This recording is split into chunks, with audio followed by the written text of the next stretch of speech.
have Stanford Law School. This weekend, the Federalist Society chapter at Stanford had invited a judge, and his name is Kyle Duncan. He is a devout Catholic, although that is tangential to the story in a way. He's served at the Becket Fund for Religious Liberty, friends of ours. Becket Fund is wonderful, really highly credentialed. He is a judge at he's an appellate judge, and just all around really accomplished lawyer and judge. So great guy, invited by the Federalist Society.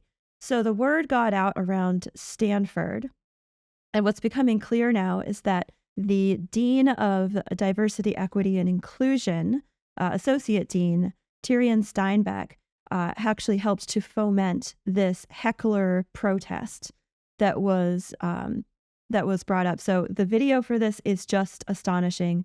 The judge never actually got to deliver his remarks, but what did happen was he was introduced, he stood up, he was heckled so badly. The Associate Dean Steinbeck, who was at the event, she then stands up and delivers prepared remarks about the importance of inclusivity and welcoming.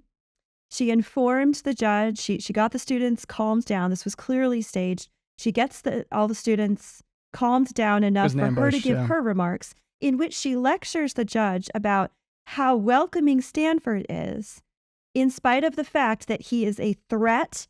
He is a threat to women, to LGBTQ. His remarks will be offensive. His remarks will hurt people of color. I mean, she just stands there and lectures him. It is astonishing rudeness. Well, the best part about it was that he asked for an administrator, knowing that so they basically set the students up and told them to be super unruly, to make him ask for an administrator to be like, you invited me to speak here and I can't speak. And he's like, okay, could I get an administrator to calm down the students and enforce some type of civility? And she's like, oh, I'm an administrator. Here I am. She pulls out her speech and starts giving it to him. This is also interesting. It was a 10-minute speech. So he knew going into this that it could get a little bit hairy because there'd been social media flurry. It's Stanford. Protesting that him. Always happens. He told Rod Dreher, he did an interview with Rod Dreher, which everyone should go read. I will link that too. And he tells Rod Dreher, he walked into the event and an older man came up to him and said, I'm a retired Texas Marshal. I came here today to help defend you. And there was another former U.S. Marshal there, 2 retired guys who showed up just in case. And he said, if you ever feel unsafe during this event, assuming things are going to be thrown at you, people are going to charge you, just tap your head and we'll walk in, we'll get you out of there physically. He never actually felt that he was in physical danger. But the reality is this is something that, Stanford, it reminds me of a year ago that almost the same thing happened at Yale University here in my hometown.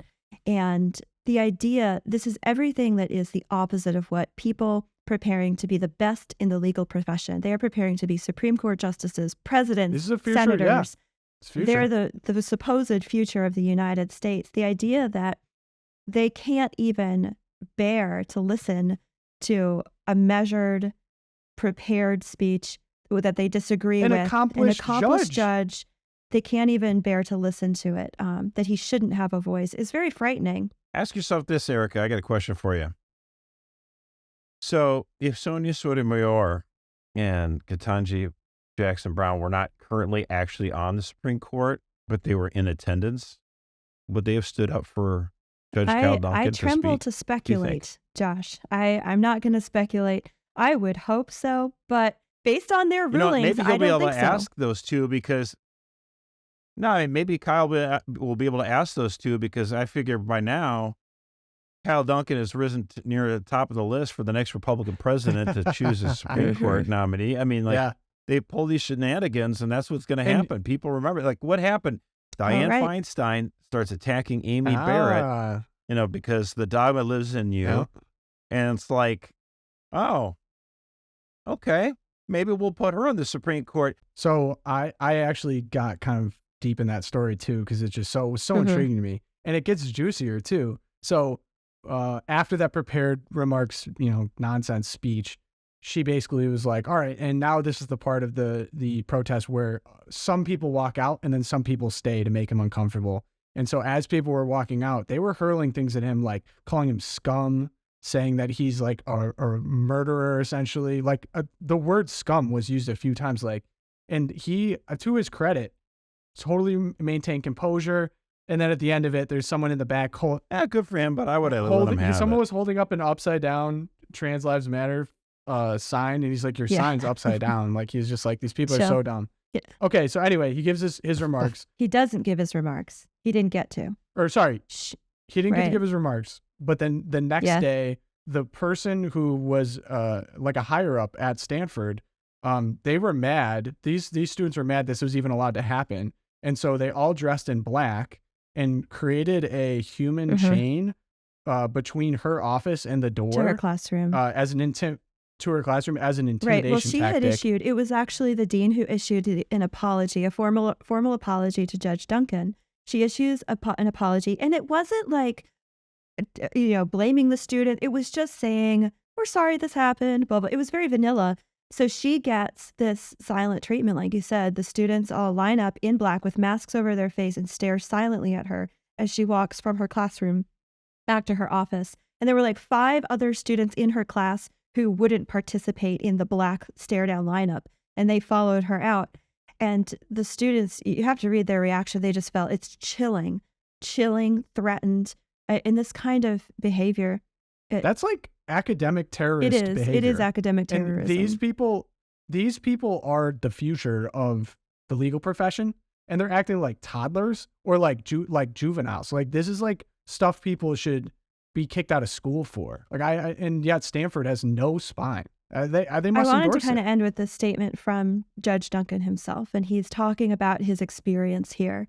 And it's a little long, so just bear with me. But I think that he nails, as the person who was there being targeted, what happened. And he admits, at some point during the talk, I just gave up and started trying to respond to the invective. And yes, I was angry. Sometimes anger is justified. Sometimes it is the appropriate response. So I angrily told those jeering, howling students that what they were doing simply would not work in the courtroom or in the law firm or in a boardroom. They thought this was hilarious. They couldn't care less. And then he says, but what if they're right? What if in 10 or 20 years, this kind of behavior is the norm in the courtroom, the law firm, the boardroom? And I don't necessarily mean loud vulgarity and shouting people down. I mean a situation where power and ideology always trump reasoned debate. And when we reach that place, and I'm assuming we haven't yet, then the rule of law will have turned into barbarism.